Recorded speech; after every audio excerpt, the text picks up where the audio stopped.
আপনি কি জানেন কিয়ামতের দিন অনেক মানুষ পাহাড় সমান নেক আমল নিয়ে হাজির হবে, কিন্তু সেগুলো আল্লাহর দরবারে কবুল না হওয়ায় ধূলিকণার মতো উড়ে যাবে। আমরা প্রতিদিন নামাজ পড়ছি, রোজা রাখছি, দান সৎকা করছি, কিন্তু কখনো কি একা বসে মনে এই প্রশ্ন জেগেছে যে আমার এই হাড় ভাঙা খাটুনি বা ইবাদতগুলো কি আদেও আল্লাহর দরবারে কবুল হচ্ছে নাকি সব বৃথা যাচ্ছে? আল্লাহ তাআলা মানুষ এবং জিন জাতিকে সৃষ্টিই করেছেন তার ইবাদতের জন্য। পবিত্র কোরআনে বর্ণিত হয়েছে, ওয়ামা খালাকতুল জিন্না ওয়াল ইনসা ইল্লা লিয়াবুদুন। অর্থ, আমি মানুষ ও জিন জাতিকে সৃষ্টি করেছি শুধুমাত্র আমার ইবাদত করার জন্য। সূরা যারিয়াত আয়াত 56। কোরআনের নির্দেশনা মেনে প্রত্যেক মুমিন নিজের দুনিয়া ও আখেরাতের সফলতার জন্য কম বেশি ইবাদত বন্দেগী করে। তবে সেই ইবাদত কবুল হচ্ছে কিনা তা বোঝা কিছুটা কঠিন। তবে সালফে সালেহীন বা পূর্ববর্তী বুজুর্গ আলেমরা কিছু মানদণ্ড ঠিক করেছেন, যার মাধ্যমে আমরা বুঝতে পারি আল্লাহ তাআলা আমাদের ইবাদত কবুল করছেন কিনা। প্রথম লক্ষণ, গুনাহে প্রত্যাবর্তন না করা। ইবাদত কবুলের অন্যতম প্রধান লক্ষণ হল স্বভাবের পরিবর্তন। বান্দা যখন গুনাহকে অপছন্দ করতে শুরু করবে এবং তাতে ফিরে যাওয়া তার কাছে আগুনের মতো অপ্রিয় হবে, তখন বুঝতে হবে তার ইবাদত কবুল হচ্ছে। পাশাপাশি যদি বিগত দিনের গুনাহগুলোর শ্রণ তাকে চিন্তিত ও লজ্জিত করে, আফসোসের তুফানে তার মনকে অশান্ত করে, তবে বুঝতে হবে তার আমল কবুল হচ্ছে। এ বিষয়ে মাদারিজুস সালেকিন গ্রন্থে আল্লামা ইবনুল কাইয়িম রাহিম একটি ভয়ানক কথা বলেছেন। গুনাহের কল্পনা যদি কাউকে আনন্দ দেয়, অর্থাৎ সে গুনাহে লিপ্ত থাকতে পছন্দ করে এবং পাশাপাশি ইবাদতও করে, তবে সে 40 বছর ইবাদত করলেও তা কবুল হবে না। দ্বিতীয় লক্ষণ, ইবাদত কবুল না হওয়ার ভয় থাকা। অনেকে মনে করেন অনেক ইবাদত করেছি মানেই আমি জান্নাতি, কিন্তু প্রকৃত মুমিন কখনো অহংকার করে না। আল্লাহ আমাদের ইবাদতের মুখাপেক্ষী নন। বান্দা নিজের কল্যাণের জন্যই আল্লাহর ইবাদত করে। তাই দম্ভ ভরে নয়, বরং ইবাদত করতে হবে অত্যন্ত যত্ন সহকারে, খুশু খুজুর সঙ্গে। আয়েশা রাদিয়াল্লাহু আনহা একবার নবীজি সাল্লাল্লাহু আলাইহি ওয়াসাল্লামকে পবিত্র কুরআনের সেই আয়াত সম্পর্কে জিজ্ঞাসা করেছিলেন, আর যারা দান করে এবং তাদের অন্তর ভীত কম্পিত। তিনি জিজ্ঞাসা করলেন, এরা কি তারা যারা মদপান করে এবং চুরি করে? নবীজি সাল্লাল্লাহু আলাইহি ওয়াসাল্লাম উত্তরে বলেছিলেন, না হে সিদ্দিক তনয়া, বরং এরা হলো ওই সব লোক যারা সিয়াম পালন করে, সালাত আদায় করে, সাদকা দেয়, অথচ তাদের পক্ষ থেকে এসব কবুল না হওয়ার আশঙ্কা করে।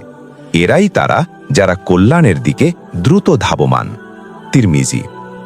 তৃতীয় লক্ষণ, নেক আমলের সুযোগ বৃদ্ধি পাওয়া। এটি একটি সহজ সমীকরণ। আল্লাহ যাদের প্রতি দয়া করেন তারাই বেশি বেশি নেক আমলে আত্মনিয়োগের সুযোগ পান। এক ইবাদত যখন অন্য ইবাদতের পথ খুলে দেয়, তখন বুঝতে হবে আগের ইবাদতটি আল্লাহ কবুল করেছেন বলেই তিনি আপনাকে পরবর্তী নেক কাজের তৌফিক দিয়েছেন। চতুর্থ লক্ষণ, নিজের আমলকে ছোট করে দেখা। নিজের আমল নিয়ে কখনো বিস্মিত হওয়া যাবে না। মহান আল্লাহ মানুষের শরীরে যতগুলো নিয়ামত দিয়েছেন, সারা জীবন আমল করেও সেগুলোর যথাযথ হক আদায় করা সম্ভব নয়। এছাড়া আমল নিয়ে অহংকার করলে সওয়াব নষ্ট হয় এবং অলসতা চলে আসে। হাদিসে এসেছে, আবু হুরায়রা রাদিয়াল্লাহু আনহু বলেন, রাসূলুল্লাহ সাল্লাল্লাহু আলাইহি ওয়াসাল্লাম বলেছেন, কশমিন কালেও তোমাদের কাউকে নিজের আমল নাজাত দেবে না। সাহাবীরা বললেন, হে আল্লাহর রাসূল, আপনাকেও না? তিনি বলেন, আমাকেও না, তবে আল্লাহ তাআলা আমাকে রহমত দিয়ে ঢেকে রেখেছেন, তাই তোমরা মধ্যপন্থা অবলম্বন করো। বুখারী। পঞ্চম লক্ষণ, ভয় ও আশার সমন্বয়। আল্লাহর রহমতের আশা ছাড়া শুধু ভয় মানুষকে হতাশ করে, আর ভয় ছাড়া শুধু আশা মানুষকে বেপরোয়া করে তোলে। যখন আপনার অন্তরে আল্লাহর প্রতি ভয় ও আশার মিলন ঘটবে, তখন ইবাদতে একাগ্রতা আসবে। যদি ইবাদতের পর আপনার মনে আল্লাহর রহমতের আশা জাগে, তবে বুঝবেন আপনার আমল কবুলের পথে। ষষ্ঠ লক্ষণ, নেককার ব্যক্তির সংস্রব ভালো লাগা। সঙ্গ দোষে লোহা ভাসে, এটি ইবাদতের ক্ষেত্রেও সত্য। যারা নেককারদের সঙ্গে ওঠা বসা করতে পছন্দ করে আর বদকারদের থেকে দূরে থাকে, তারা আল্লাহর সুদৃষ্টির আশা করতে পারে।